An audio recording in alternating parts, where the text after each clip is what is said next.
जो स्वतःच्या मनाला संयमित ठेवण्यासाठी निरंतर ध्यानामध्ये रत असतो, जो मनुष्य दीर्घ उद्योगाने पराक्रम करत असतो, तर तो मनुष्य आपल्या जीवनामध्ये त्याला जे हवं असेल तो प्राप्त करण्याचा तो प्रयत्न करत असतो. कारण स्वतःच्या ध्येयाप्रती, स्वतःच्या संकल्पाप्रती तो सातत्याने चिंतन मनन करत असतो, ध्यान भावना करत असतो.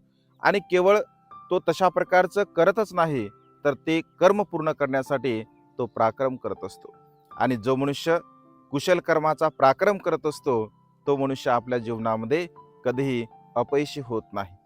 जो पराक्रमी मनुष्य आहे तो आपल्या जीवनामध्ये एक ना एक दिवस नक्कीच यश संपादन करत असतो. आणि त्यामुळे आपण जे काही ध्येय आपल्या चित्तामध्ये निर्माण करत असतो, ते ध्येय पूर्ण करण्यासाठी आपण पराक्रम केला पाहिजे. पराक्रम करणारा मनुष्य जीवनात यशस्वी होतो. नमो बुद्धाय. जय भीम.